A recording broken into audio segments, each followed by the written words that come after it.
So a Honda RCV213V Sport.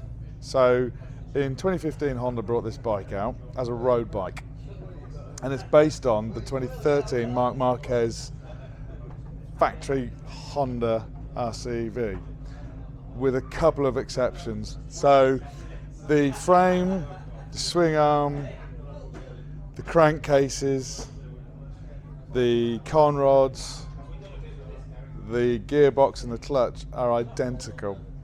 The biggest differences between this bike and Marquez's 2013 bike is the valve train. So Marquez's bike had pneumatic valves. This has springs. So this is a bit more like the CRT bike. Correct. So what Honda did was they made this bike available to CRT teams at the time, which was an era of MotoGP where independent teams could lease, basically the same bike as the factory boys. So they had this bike available as a road bike, basically on as a consequence of a drunken conversation that took place at Le Mans in 2013, where it's said that the question was put to one of the development riders: how do we make Honda exciting again? And the answer was, we just should, what we should do? We should put number plates on Marquez's bike and do that. And this bike is just rammed solid, full of facts, daft things. It's still today the second most expensive product Honda have ever made. The most expensive being a jet plane. They were due to make 213 of them, hence the RC213. Sadly, they actually only made a little over 100 because there was an earthquake in Japan at the time they started production, and they would produce them in batches, and they'd made just a little over 100, and there was the next batch were already made up, the kits were all done, ready to build and assemble at HRC, and the earthquake happened, and there was a lot of damage in the region and to the factory, so they couldn't restart production, and they crushed everything that they had. So that they never restarted production. So we got one in the team, and we're lucky enough to get one in the team as a road bike, and with the extra sports kit that you need to convert it to full power. As it comes, it's fairly tame. But then put the sports kit on, which is exhausts, intakes, ECU, and a few other bits, and here you have what we have in front of us, and we've got the fuel tank modified to take the extra fuel in to get 2 laps in at the TT, and Rutter rode it in the 2018 Macau Grand Prix, the 2019 Northwest and TT, and here again after a very expensive refresh. Talk us through a Honda engine refresh on an RCV. Right. How much was the bike to buy? I don't recall the exact price. I think the bike was around about £160,000. With the sport kit? Not with the sport kit.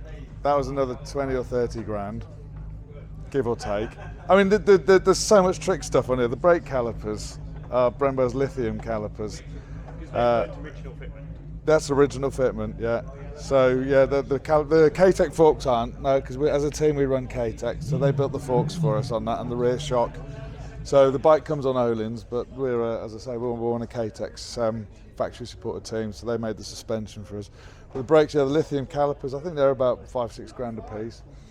And it just goes on and on and on. But the engine, so when you run the bike with a sports kit, you have to refresh the engine. That's just 3,000 kilometres. And so we had to do that. When we took the decision to ride the bike at the TT in the Northwest this year, we had to get it refreshed, which is quite a big job, to be honest with you. Well, basically everything apart from the crankcases and the crankshaft gets replaced. So all the valve springs, pistons, con rods, shell bearings. What else? That's the big stuff, and a load of other little stuff. And the final bill with everything is about 40 grand, which we worked out as just under £1,000 a lap of the TT course, just on engine wear. So yeah, So when they say that something is priceless, this isn't. We actually know the price. Yeah, it is. And it's very high. It's extremely expensive, and to be honest, the main reason for that is a lot of the materials that they use on the certainly the engine internals are made, like the camshafts are hollow. So you pick a camshaft up, it is like literally picking up something like that, a little an Allen key tool. They're so light, and you look down the bores, and they're just everything's put with pistons. The tiny little pistons inside it. So we've kept all the used stuff. We were going to auction it just as something novel, to get a bit of money back as well. But the mileage on this bike was actually quite a bit under 3,000 k's. We actually did this a bit early, but there wasn't enough life to do the Northwest and the TT. So we've kept all the parts back, so we'll be able to use them again maybe another day.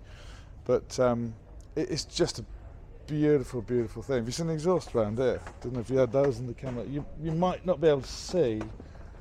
Probably if you put the camera in this bit here, that actually does a full 360 before it comes out the back there. But we run it standard. So in electronics, there's no Motec or anything like that. It's have I got the key? Where's the key? We have to Velcro because it's keyless. So Rutter's key is actually in here. He can't use it on his leather, so we press that button. And then we press this button here, and she lights up. It's a very small dashboard. It's just nowadays. a standard.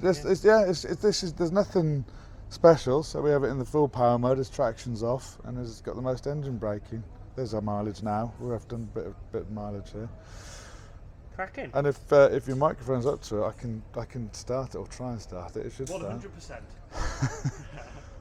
On and off, all right? Because we don't want to wake the neighbours up. Let's go.